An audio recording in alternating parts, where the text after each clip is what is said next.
porque o seu amor permanece ao nosso lado, o seu amor não nos desampara, a sua graça não está distante e o seu braço não está encolhido para que não possa nos salvar. Esta é mais uma manhã de sábado, em que a palavra do nosso Deus, rica, bendita, eficaz, é trazida perante nós. Eu quero convidar todos a abrirem a palavra de Deus no livro de Gênesis. No livro de Gênesis. Antes de Gênesis, me façam um favor. Abram em Salmos. Eu tinha feito essa anotação assim especial, porque esse outro texto dá mais força à mensagem desta manhã. Salmos 24.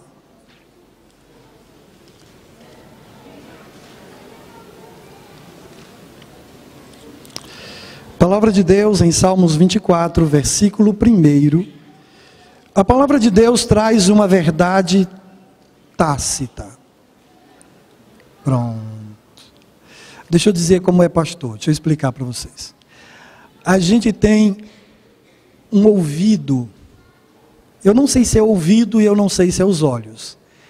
Nós temos uma percepção treinada para os corações.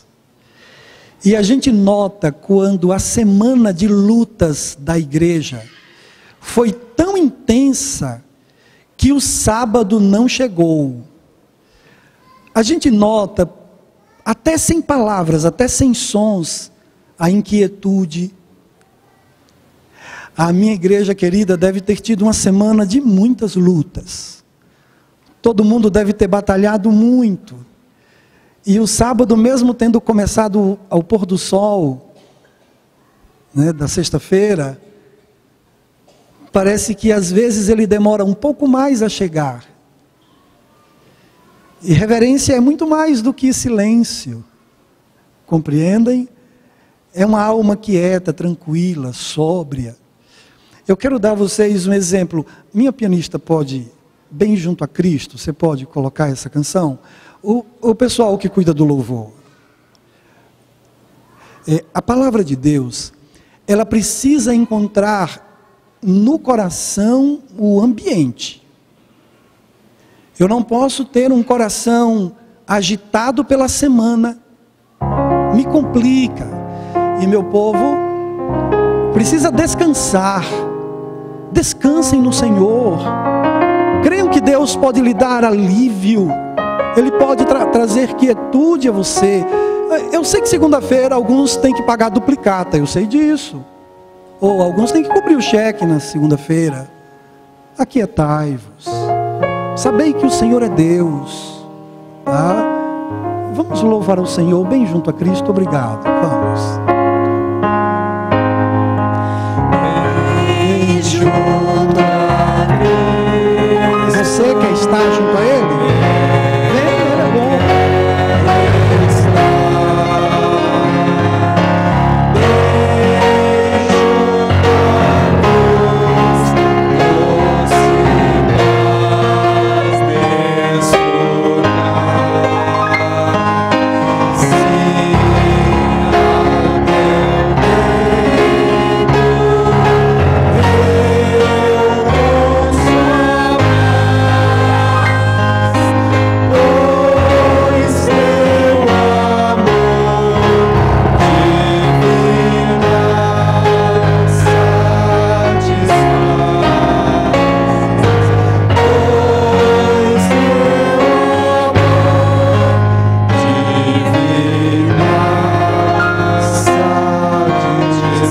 Só as mulheres.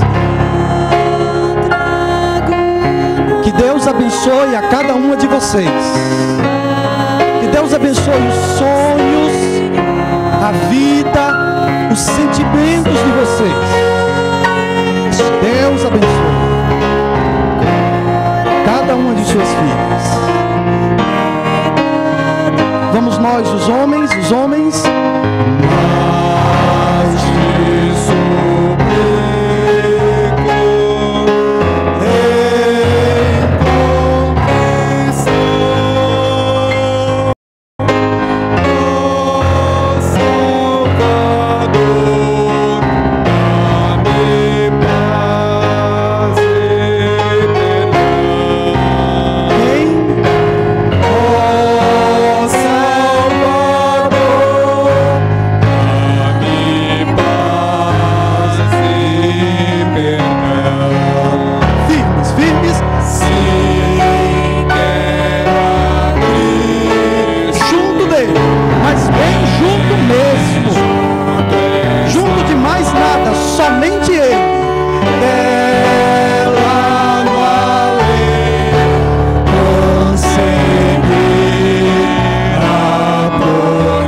querido Senhor, estamos em Tuas mãos.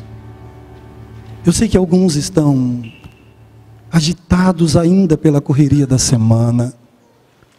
Alguns ainda estão preocupados com as questões da vida. Mas não é possível que em Tua presença algum coração se sinta inseguro. Não é possível que a gente se comporte como Marta, Senhor, que a gente não consiga esquecer os compromissos, em um momento tão sagrado, onde a Tua palavra, que é viva e eficaz, será aberta e deve preencher nosso coração. Nos dá a Tua paz. Só uns minutinhos para a gente receber a Tua palavra e então essa paz ser justificada e durar por muito tempo. Obrigado, porque o Senhor santifica o Teu povo, porque o Teu Espírito pode visitar os corações preocupados. Eu sei que tem gente aqui com um parente no hospital, gente que queria estar com o seu querido aqui, mas o seu querido está no hospital. Outros estão felizes porque o seu querido saiu do hospital e agora está aqui. Oh Deus do céu, temos lutas, mas o Teu Espírito é o Consolador. Ajuda-nos a nos aquietarmos na alma. A estética até fica quieta, Senhor, mas ajuda-nos a nos aquietarmos no coração, diante da Tua presença, sabendo que o Senhor é Deus, em nome de Jesus. Amém. Obrigado. Essa semana eu visitei o irmão Alto, ele está aqui. Irmão Alto, estou muito feliz por seu restabelecimento. Aí está ele, esse rapaz simpático, tem 83 anos, né? E ele já fez algumas cirurgias. Bom, até onde eu saiba são 19 cirurgias que ele já fez. E essa semana ele esteve hospitalizado e hoje está conosco. Irmão Alto, é uma alegria tê-lo, viu? Que Deus continue abençoando a sua vida, abençoando a sua família. Palavra do Senhor. Em Salmos 24, verso 1 diz: ao Senhor pertence a terra e tudo que nela existe, o mundo e os que nele habitam. Eu vou apresentar alguém que pensa diferente. Mateus, você vai conhecer outra pessoa que pensa diferente. Capítulo 4, versos 8 e 9. Mateus capítulo 4, versos 8 e 9. Diz: Jesus lhe respondeu, verso 8: o diabo o levou ainda a um monte muito alto e mostrou-lhe todos os reinos do mundo e a glória deles. E disse-lhe: eu te darei tudo isso se prostrado me adorares. A palavra de Deus, no primeiro texto que lemos, deixou claro que ao Senhor pertence tudo. Mas na opinião de alguém, bom, o Senhor que havia criado tudo não tinha nada. E tudo agora, na opinião deste, pertencia a Ele. E Ele diz: eu te dou. Como quem este Senhor de Salmos 24 não fosse o proprietário de todas as coisas. Na semana passada, nós, sem citar nenhuma vez o nome do filósofo, eu vou citar agora, colocamos com clareza as bases da nossa fé, que de forma frontal se contrapõe ao marxismo. De alguma forma, o materialismo foi muito ovacionado pelos postulados de Marx. Foi. Quando Jim, um rapaz, fez 18 anos, ele recebeu o diagnóstico de que tinha um tumor cerebral maligno e que teria apenas alguns meses para viver. Entretanto, o Senhor tinha outros planos para este rapaz, outras ideias. E o tratamento surtiu efeito, e Jim viveu uma vida plena, uma vida feliz durante 22 anos seguintes. Em 2004, inesperadamente, o tumor retornou. E desta vez, ficou claro que os tratamentos médicos não iriam salvá-lo. Novamente, disseram-lhe que só lhe restavam alguns meses de vida. E desta vez, era verdade. Durante seu culto fúnebre, o pastor pregou uma mensagem de salvação, porque era o que Jim tinha desejado antes de morrer. Durante o culto, foi dada a oportunidade para que as pessoas que conheciam a ele pudessem falar um pouquinho sobre ele. Uma por uma, as pessoas começaram a compartilhar breves histórias, momentos que tiveram com ele, que conseguiam lembrar. E como cores que se iam acrescentando sobre uma tela, um retrato sobre a personalidade, sobre o modus vivendi desse rapaz, nos últimos 22 anos, foi se configurando, se desenhando. Começou a emergir um retrato de sua personalidade. Havia histórias sobre as viagens missionárias que ele havia feito, recordações de aguardar por ele enquanto terminavam de conversar, enquanto ele ajudava um estranho, pessoas que ficaram aguardando por ele, enquanto ele ajudava estranhos, histórias de ir a um passeio algumas semanas antes da morte do Jim, e vê-lo derramar-se em lágrimas de preocupação por 3 amigos pelos quais ele estava orando, pedindo que viessem conhecer o Senhor Jesus. Uma observação simples, mas profunda, resumiu as coisas. Jim era um irmão para qualquer pessoa que precisasse de um. Ele era um amigo para qualquer pessoa que desejasse um. Refletindo, depois, ficou claro no culto fúnebre deste rapaz, não foram por razões superficiais que as pessoas foram ao seu sepultamento, não foi. Na realidade, Jim era uma pessoa que havia vivido a vida de forma significativa, e deixe-me fazer uma pergunta. Qual é a moeda corrente do céu? Essa é uma pergunta. A outra pergunta é a seguinte: se você soubesse que tem pouco tempo de vida, como você viveria a sua vida? De que forma você viveria a sua vida?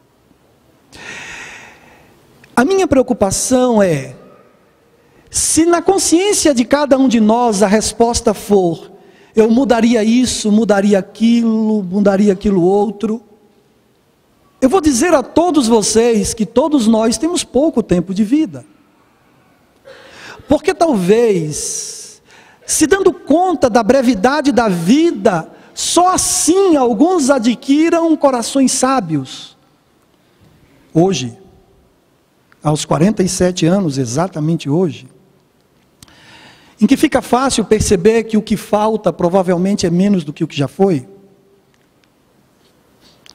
a gente começa a fazer o balanço e começa a projetar. E seria muito bom que, recebendo dos médicos a notícia de que se tem pouco tempo de vida, nada precisasse mudar, porque a vida já deveria vir sendo vivida de uma forma que todos nós encontrássemos graça diante dos olhos de Deus. Na vida deste rapaz, quando ele recebeu a notícia de que faltava pouco tempo de vida, uma coisa ficou clara: bom, não tinha nada para ser mudado. Podia viver exatamente como vinha vivendo, porque a vida já era vivida de uma forma coerente antes da pressão que o prazo, o tempo de validade da existência aqui havia dado. É claro que o inimigo se levanta como um grande rival. Em que área?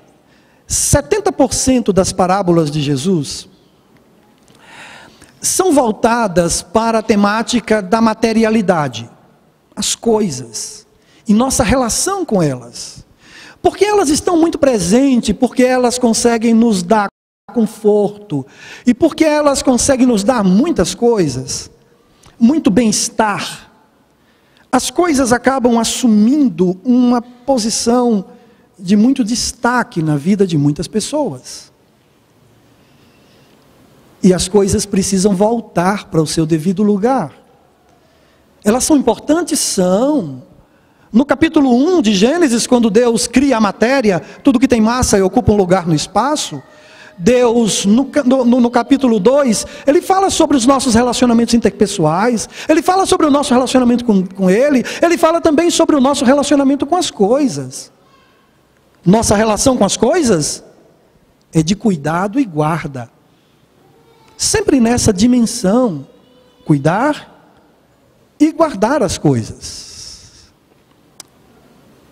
Jesus se refere a um inimigo, a um adversário. E diz que o nome dele, que está em Mateus capítulo 6, verso 24,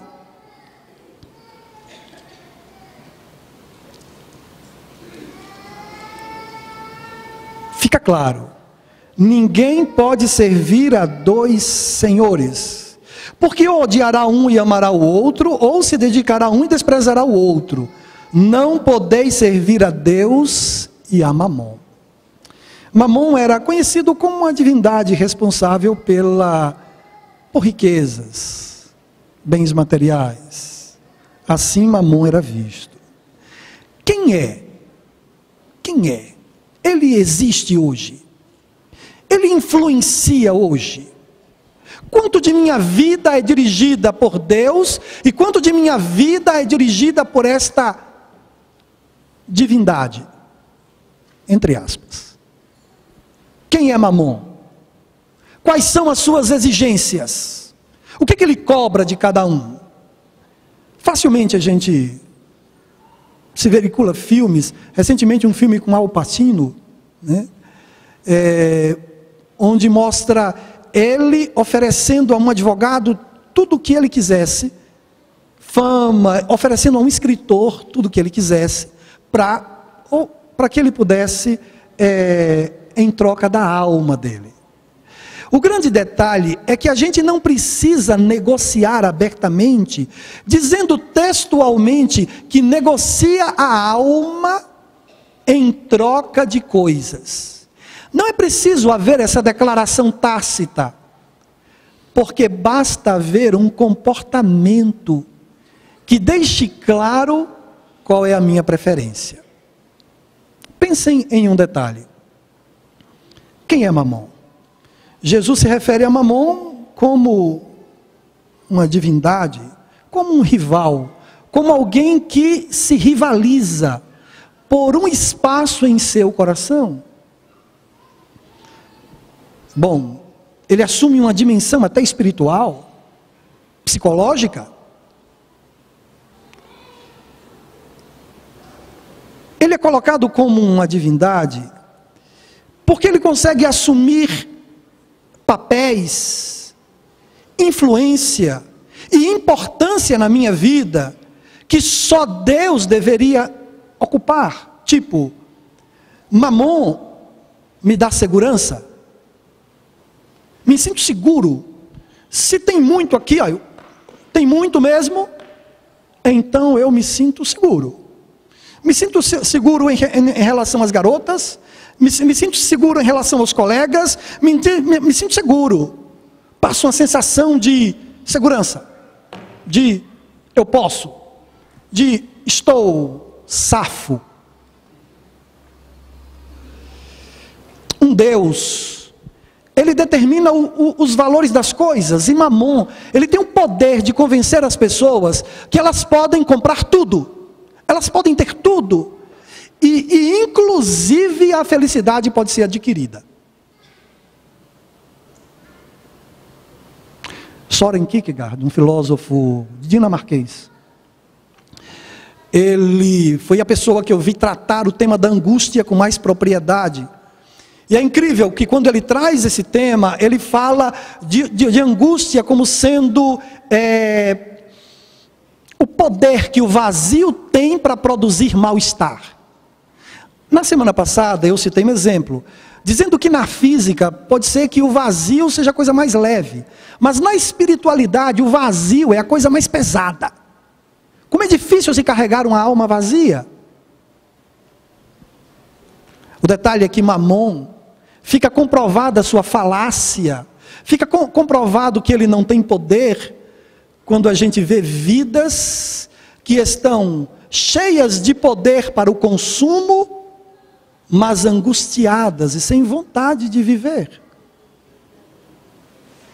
Mas cheias de poder para o consumo que o pecúnio dá. E no entanto, a vontade de viver está se esvaindo.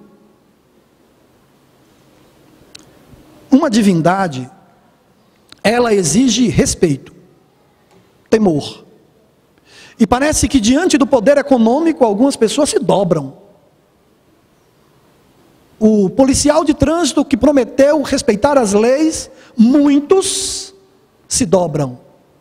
O cristão que prometeu não subornar, se dobra. Porque Mamon tem um poder. Não é porque ele gosta tanto do guarda que quer dar essa gorjeta para o guarda. É porque ele gosta tanto do bolso dele que aquela gorjeta é inferior à multa que ele vai receber.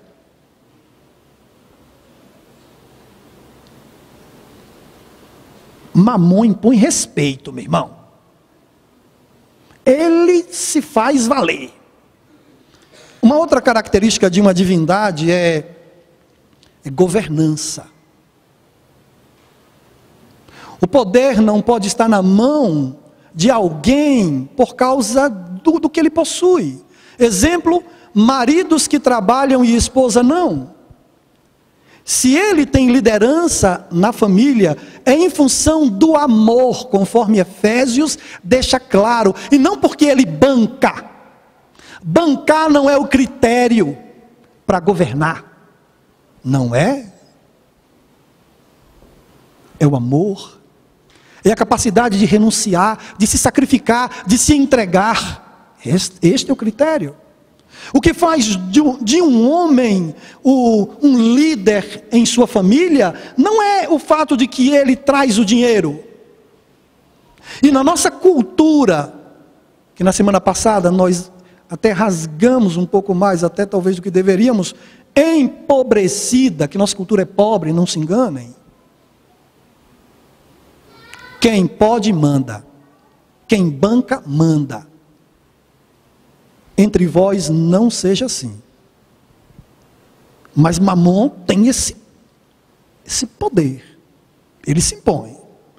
Um Deus exige adoração. Quando eu estou com Ele, tenho segurança. Sem Ele, eu tenho medo. Esses sentimentos que eu deveria ter somente se eu tivesse o Senhor em minha vida, ou se o Senhor estivesse longe da minha vida, quando eu os tenho, esses sentimentos, em função de ter dinheiro, de ter coisas ou não ter coisas, eu estou dando às coisas o mesmo valor que eu dou ao Senhor.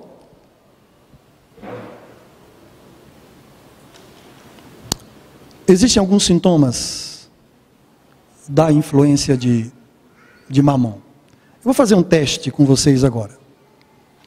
Vamos descobrir se você e eu, se nós somos pessoas movidas, a gente se move em função de Mamon.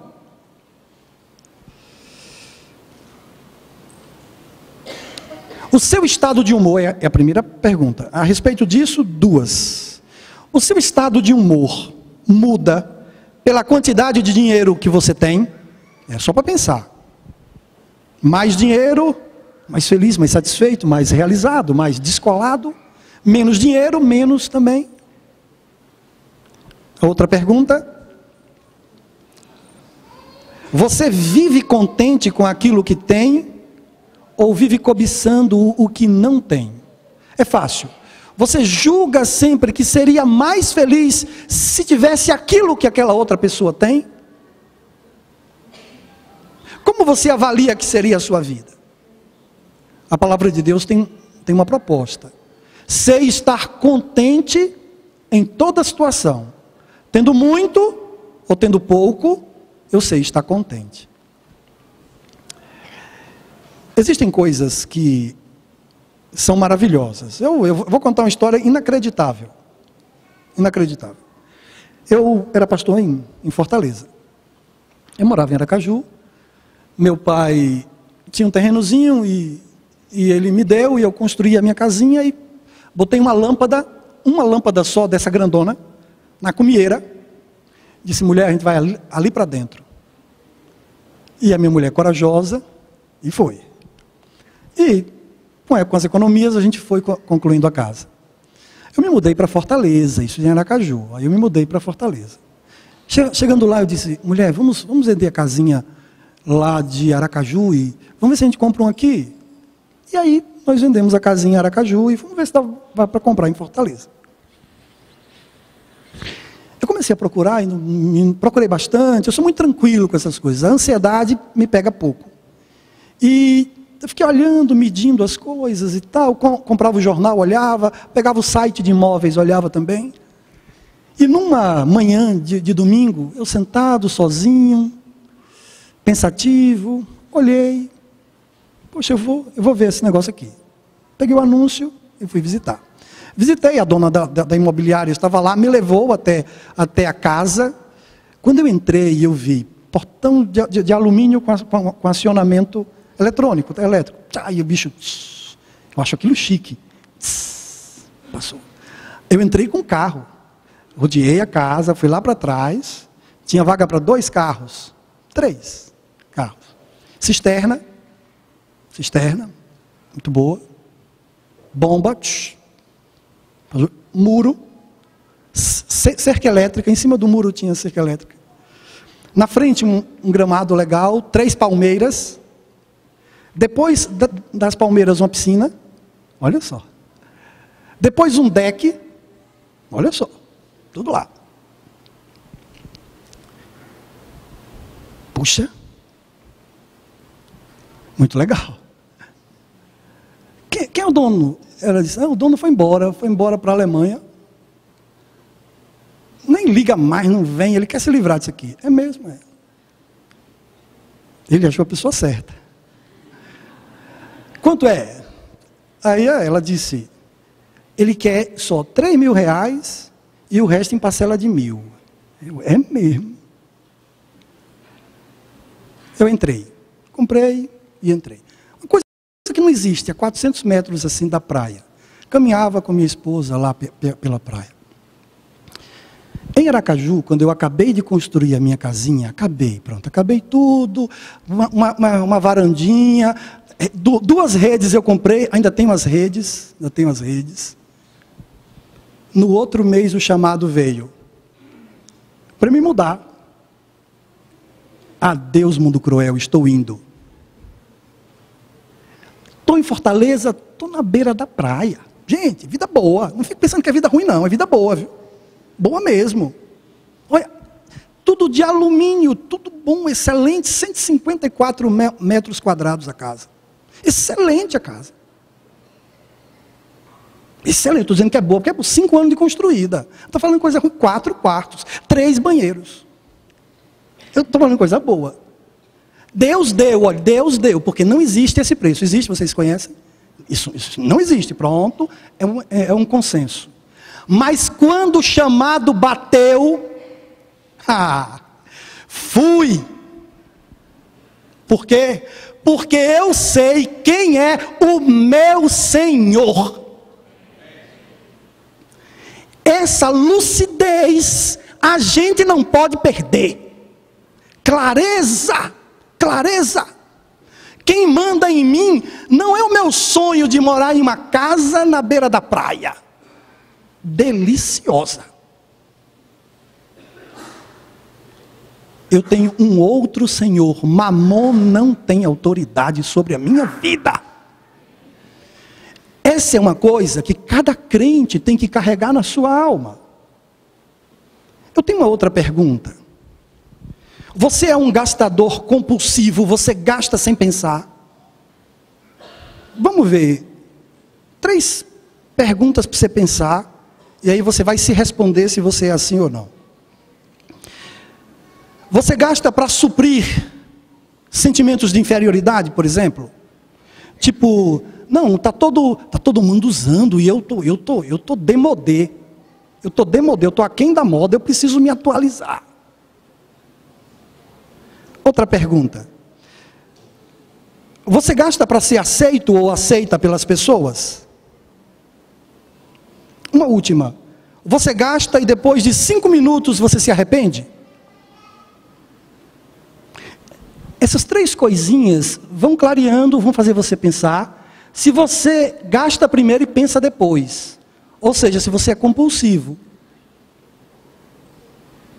Agora, vamos fazer um checklist em cima de outra perguntinha. Você vive escravizado pelas dívidas? Você ama mais o dinheiro do que o seu nome?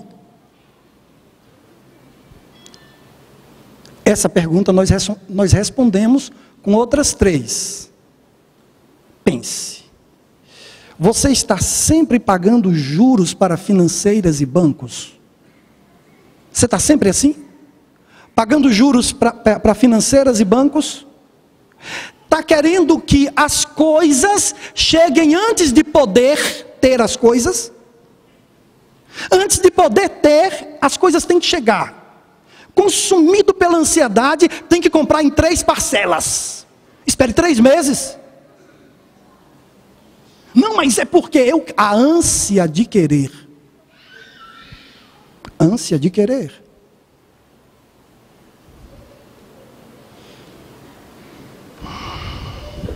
Você já teve o seu nome no SPC, no Serasa, por várias vezes? Uma vez é possível. É possível sim, por exemplo, você se muda, aí você paga as contas. Quando você chega em outro lugar, aí você descobre que a companhia de telefone deixou um resíduo e não lhe avisou, tem o seu número, tem tudo, mas não ligou. E aí de repente você vai e consulta no SPC por quanto? R$30, R$40, R$50. Tudo bem, acontece. Acontece. Mas entra várias vezes, se tornou assim, já até se conforma. A primeira vez foi um susto. As outras vezes já está uma coisa bem tranquila. Eu já disse o que eu vou dizer agora, pelo menos 2 vezes aqui na igreja. Eu vou dizer de novo, não custa nada. Os nomes inscritos no livro da vida não deveriam estar nas listas do SPC e do Serasa, não. Não deveria. Você está em uma lista sobremodo excelente, a melhor das listas. A lista dos salvos, dos santos, daqueles que aceitaram a Cristo. Aí ir para a lista do SPC é que não combina. É só porque não combina, entende? Não combina. E isso traz muitas aflições. E nisso as pessoas sofrem. E o cristão padece porque ele não conseguiu ter apenas um Senhor. E todo mundo que tem dois senhores se quebra mesmo.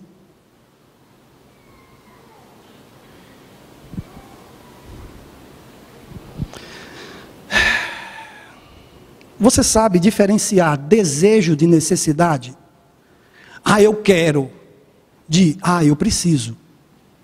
Você sabe a diferença?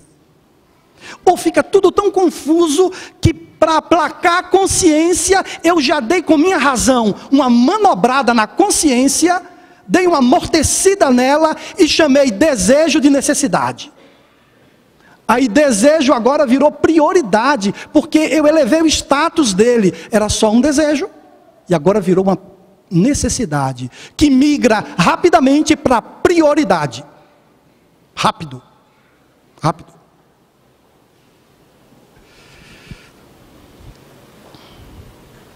Agora vamos descobrir se você tem, mas você é apegado. Porque tem gente que não se mete com dívidas. Mas tem gente que é apegado às coisas. Gente que é apegada às coisas. 3 perguntinhas. Você consegue usufruir, aproveitar do que Deus te deu? Ou você se entristece toda vez que tem que comprar um vestido para sua esposa? Ou você se entristece quando pensa em comemorar o aniversário de casamento em Caldas Novas? Você fica triste? Quando tem que gastar com o casamento, você fica triste? Cuidado. Quando os relacionamentos valem menos do que o que eu tenho na conta, muito provavelmente a avareza já está ocupando na minha alma um espaço que não deveria ocupar. Você fica triste na hora de separar o que pertence a Deus? Fica triste? Fica pesaroso? Você sabia que essa orientação divina nessa área é exatamente para dar uma mordida em Mamon? Para fazer com que todo mundo reconheça quem é o Senhor da vida, o dono de todas as coisas. Para o diabo, ele era o dono e estava oferecendo ao verdadeiro dono, Cristo. Vê. Quem julgamos ser o dono de todas as coisas? Nosso comportamento nessa área define. Porque uma coisa é assentimento intelectual. Eu sei intelectualmente. Outra coisa é, eu sei em quem tenho crido. Este eu sei é diferente do eu sei do só saber. Uma pessoa bem informada, que sabe que do Senhor é a terra, a sua plenitude, o mundo e os que nele habitam. Uma pessoa bem informada. Mas é muito mais do que uma informação. É uma convicção de alma. Eu pertenço ao Senhor. Você sabe quem teve essa convicção? Foi o texto que ele leu. Jó capítulo 1, verso 21. Diz assim: Jó tinha tudo, perdeu tudo. Ele olha para tudo que perdeu e diz: perdi tudo. Ele não diz isso. Ele diz: o Senhor deu, era dele. O Senhor tomou. Para esse mundo eu vim sem nada, nuzinho da Silva. E dessa mesma forma eu me vou. Uma pessoa rica, mas consciente. Ele não era servo dos seus bens. Os seus bens o serviam. E o inimigo é especialista em inverter essa ordem. Especialista. E muito facilmente esse status muda, porque eu entro como senhor das minhas coisas. Em algum momento eu gosto tanto das minhas coisas, que as minhas coisas se tornam senhor sobre mim. Se assenhoreiam de mim.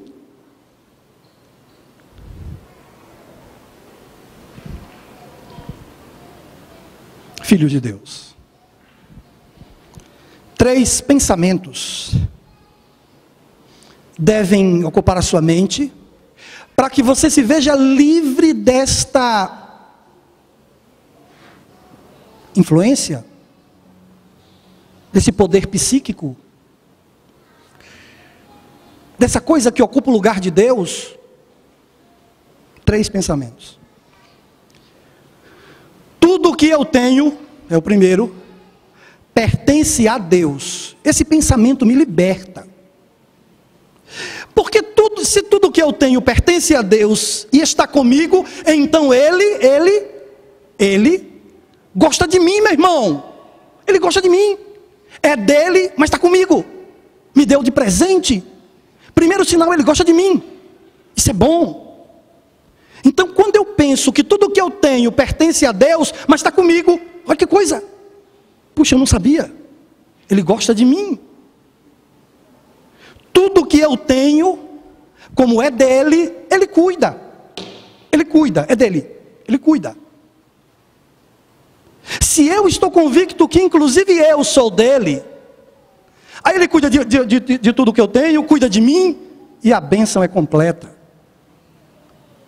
Terceiro pensamento que deve ocupar a minha mente: tudo que eu tenho está disponível, inclusive eu, para Deus. Deus não vai pedir de ninguém nada que deixe na miséria. Deus não faz isso. A forma como Deus age é muito amorosa, muito responsável. Nós estamos falando de um Deus responsável. Amados em Cristo, existem algumas coisas na vida cristã que precisam ser vividas, algumas situações que precisam ser vividas de forma equilibrada. Olha aqui. Honestidade. Honestidade. Pense em uma coisa especial. Eu quero dar para vocês um texto. Eu sei que vai ser relevante esse texto, então eu quero que vocês fiquem com ele. Palavra de Deus, em Marcos capítulo 4, versos 18 e 19. Marcos 4, 18 e 19.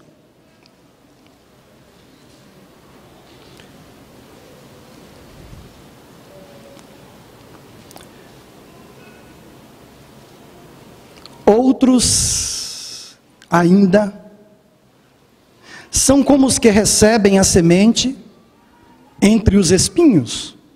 Estes são os que ouvem a palavra, mas as preocupações do mundo e a sedução das coisas. Opa, pastor, as coisas são sedutoras? São. E a sedução das coisas, da riqueza, e o desejo por outras coisas sufocam a palavra e ela fica infrutífera. Ouçam bem isso. A palavra de Deus é a coisa mais poderosa do universo. Mais poderosa. Ele fala e aparece. Tão poderosa que ele não apenas transforma e molda, mas ele faz surgir do nada.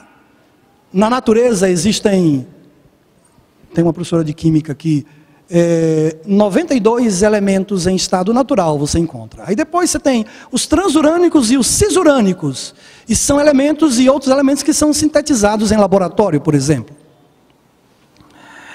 O Senhor Deus, ele é capaz de criar, a partir do nada, um 93º elemento. E aparece. Ele faz. Um átomo que nunca existiu, ele faz. Mas a palavra de Deus diz que Mamon, ele é tão poderoso que ele consegue sufocar a palavra de Deus. Olha que negócio. É claro que tem que ter minha aquiescência. É claro que é preciso encontrar um coração desejoso. Embora a palavra de Deus, ela tenha o poder para pegar um fumante, e se tiver alguém aqui fumante, eu lhe convido a essa experiência. A palavra de Deus, quando ela entra na alma de um ser humano, ela tem o poder de transformar o ser humano numa dimensão que uma pessoa que antes era viciada, por exemplo, em cigarro, que não consegue se imaginar sem ele, que está ali numa relação de dependência, de paixão, de carência pelo cigarro. A palavra de Deus, quando inunda um coração, ela tem o poder de fazer esta pessoa achar o cigarro mal cheiroso. No popular, no nordestês, pernambuquês do sertão, fedorento.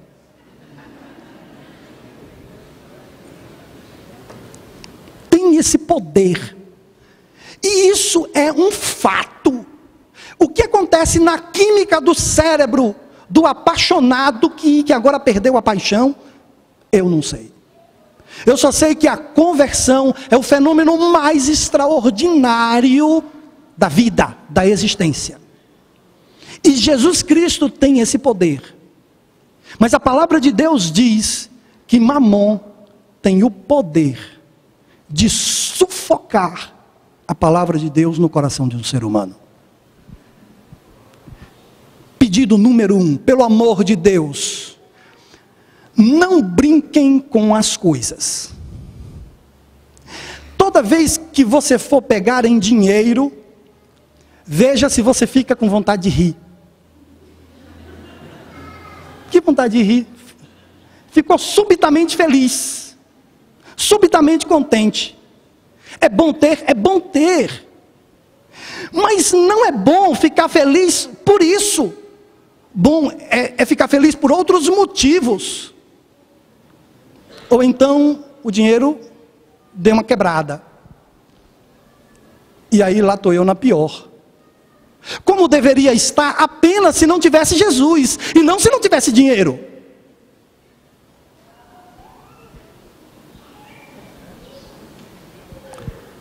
O bicho é danado.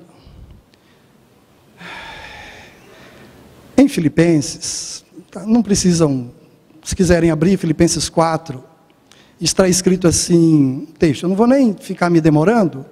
Aprendi a viver contente em toda e qualquer situação. Tanto sei estar humilhado, como também sei ser honrado. Se querem me honrar, ótimo. Se eu estou sendo humilhado, eu sei viver contente. Mesmo sendo desprezado e humilhado.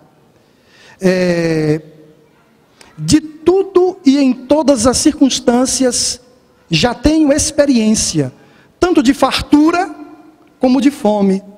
Tanto de abundância, como de escassez. Porque eu tudo posso naquele que me fortalece. Filipenses 4, de 10 até 20, você encontra toda essa seção, essa perícope. Filhos de Deus. Eu sei que dificilmente alguém aqui será atraído por Shiva, uma divindade indiana. Dificilmente. Até a nossa cultura colabora para que a gente não seja atraído. Ou por um daqueles deuses que tem tromba de elefante. A nossa cultura até ajuda a gente a não gostar disso. Mas para cada cultura, o inimigo inventou um artefato que rouba o coração da pessoa de Deus. No Japão, por exemplo, a taxa de juros para quem quiser dinheiro, em algumas situações é negativa. O governo paga para você pegar emprestado. Você toma emprestado R$1.000 e paga 950. Olha que negócio bom. Vocês já imaginaram o que seria isso no Brasil? A nossa cultura, entende? A nossa cultura. E para cada contexto existe isso. A taxa de juros nos Estados Unidos agora está lá embaixo.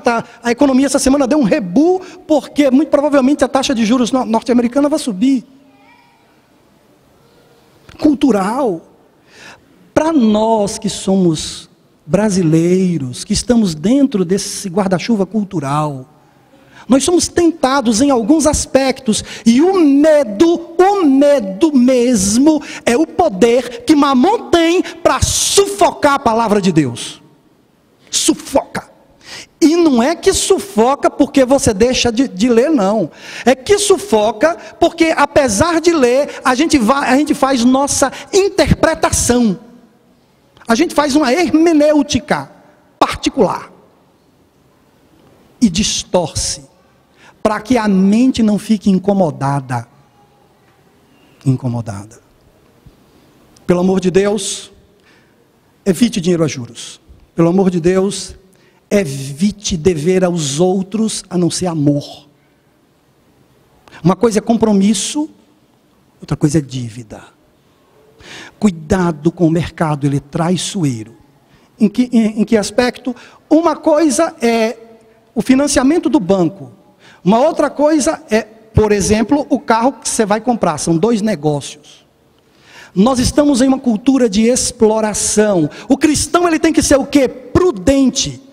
Mas como assim, pastor? Isso é importante porque Jesus Cristo, ele era inocente. Jesus Cristo não era ingênuo. E o crente, ele não pode chegar com cara de que desinformado. E quanto é? A parcela vai ficar. Faça conta, meu irmão. Faça conta. Não é porque eu sou tão santo que eu nem sei como teclar o dinheiro, é uma palavra que eu nem... Só que a sociedade usa.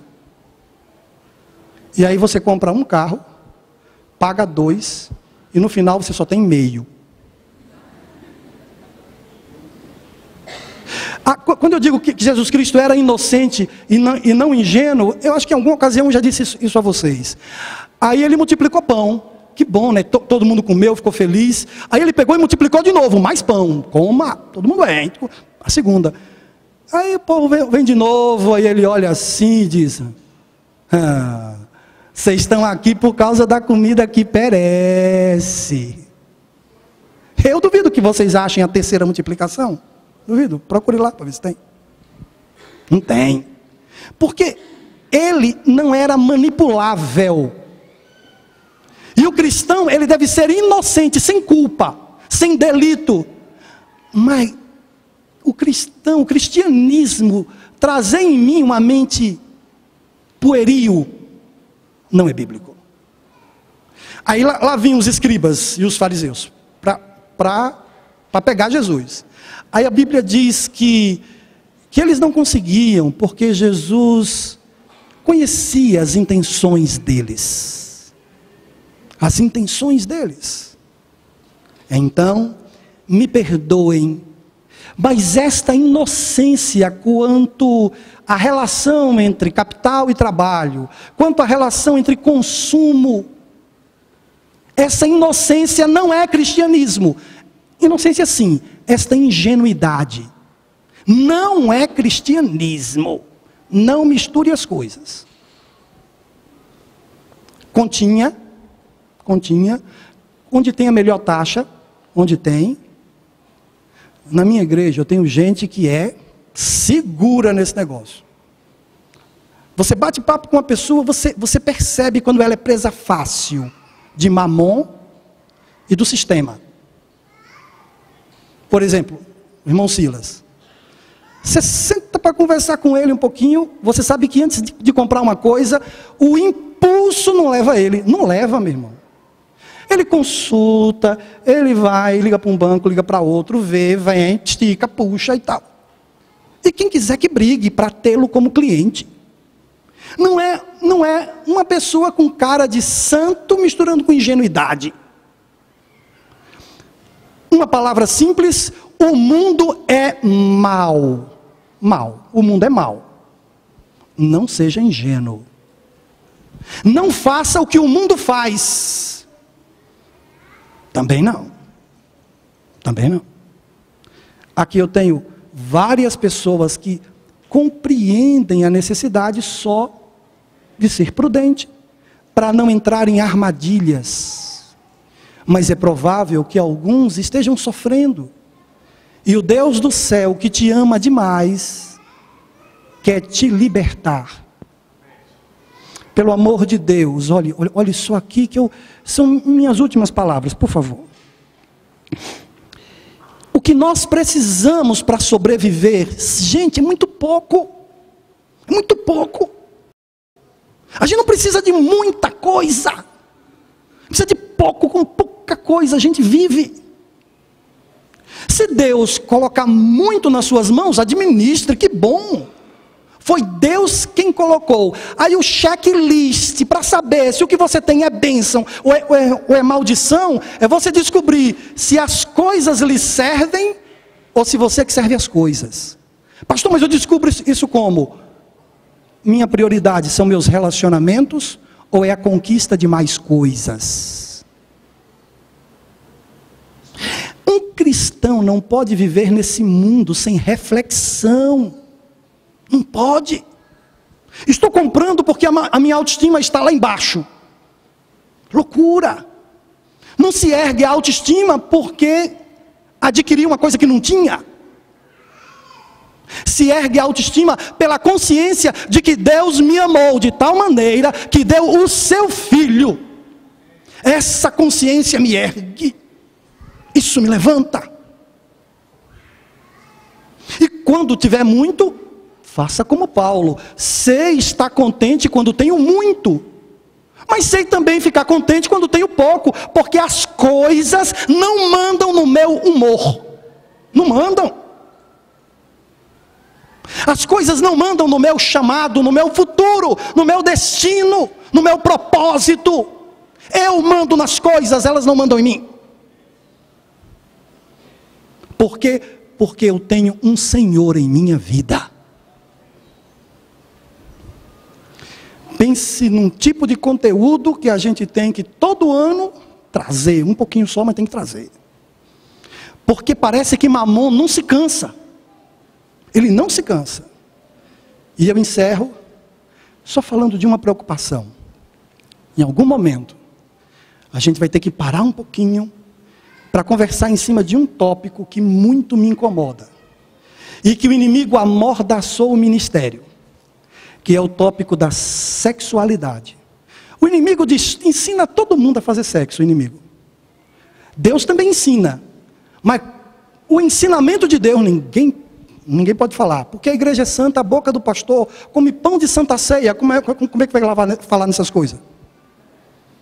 Não pode. Uma coisa que Deus fez e que a gente nem quer pensar. Mas o inimigo ensina. E todo mundo aprende. E cheio de cultura. Uma grande parte que vem do inferno mesmo. E todo mundo fica corado de vergonha. E o pastorzinho aqui fica constrangido. Eu fico constrangido. Acho que eu gosto de falar. Dá um constrangido, dá vontade de pregar assim, de costas. Porque eu também tenho vergonha, eu fui criado nessa cultura. Só que o inimigo, ele fala à vontade. À vontade. E Deus tem que ficar amordaçado. Em algum momento da nossa caminhada, eu prego sem olhar para vocês também não olham para mim, fica todo mundo de cabeça baixa, a gente fala tudo. Da palavra de Deus. E só à medida do que interessa. Vocês querem ver uma coisa que eu não tolero? Baixaria. Intolerável. Principalmente quando a gente trata de coisas sagradas. Mas decorem isso. Eu não sei quando, mas a gente vai conversar. E esse tema do poder das coisas sobre a vida dos filhos de Deus, ou eu falava disso hoje ou eu morria. Falei, pronto. Vou para casa de alma lavada. Que a bênção de Deus esteja no coração de todo mundo. Que Deus ilumine, nos dê sabedoria e entendimento. E eu quero convidar todos a louvarem a Deus. E no número 192, e com esse a gente encerra. Venham.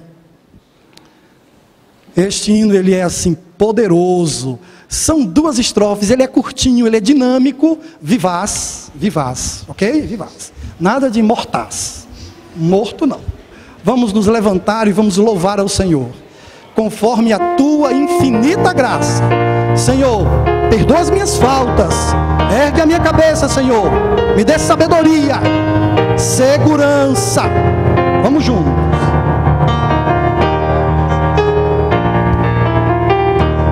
Juntos. Conforme a tua infinita graça, ó Pai, perdoa a minha transgressão. Faz-me sentir o teu amor infinito, dá-me alegria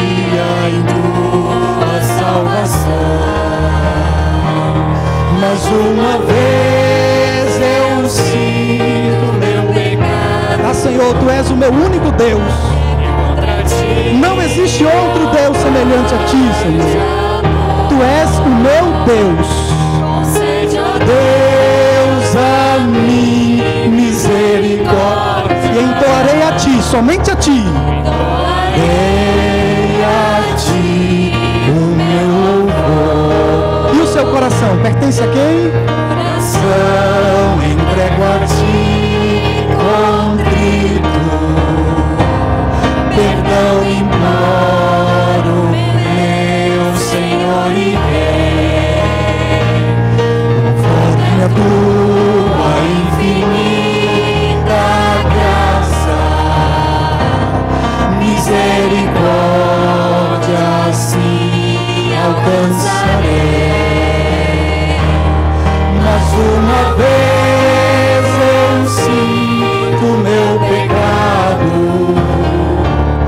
que é contra ti, ó Pai de amor. Concede, ó Deus, a mim misericórdia. Amém, Senhor, amém. Entoarei Somente a Ti, a ninguém mais. O meu louvor. Seus joelhos e os meus não se dobram diante de mais ninguém. Nós já temos um Senhor. Não deixe que nada possua você. Possua as coisas. Mas o Senhor é o teu único Deus. Ouve, ó Israel. Escutem. O Senhor teu Deus é o único Deus. Isso basta. Basta. Tudo que você tem pertence a Ele. Se está nas tuas mãos é porque Ele te ama. Eu comi hoje, logo cedo. Tivemos um encontro de famílias aqui. Algumas famílias vieram e foi muito bacana. Nós comemos, nos alegramos. 7 da manhã a gente estava cantando e orando ao Senhor e comendo também. Foi bom, viu? Aqui é minha diretora de família com o maridão dela aqui, ó. E foi uma bênção. Deus deu o pão de cada dia. Ele alimentou as aves. Ele vestiu o lírio do campo. Bom, se Ele alimenta os pardais e Ele veste o lírio do campo, quanto mais não terá Ele cuidado para com todos nós. Vamos orar?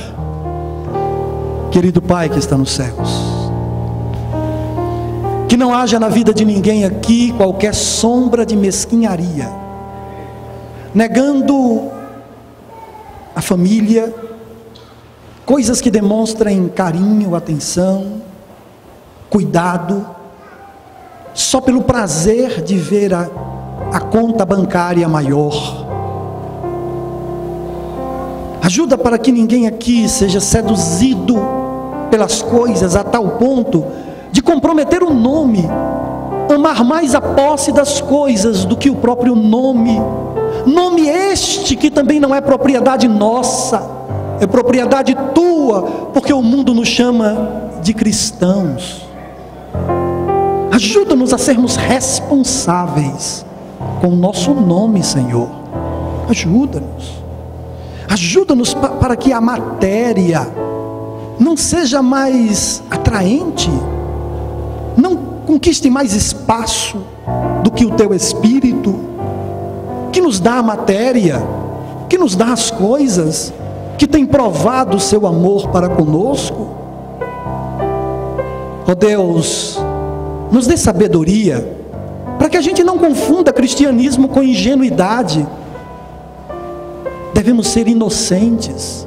A exemplo de Cristo em nós, não deve ser achado culpa alguma. É verdade? Mas em nós não deve ser encontrada tolice, delírio, paixões descontroladas, ânsia de querer fora de domínio. Ó Deus, o teu compromisso para conosco é a coisa mais linda. Ajuda-nos, Pai, a sermos fiéis a Ti, a sermos comprometidos contigo, a amarmos a tua verdade. Em nome de Jesus.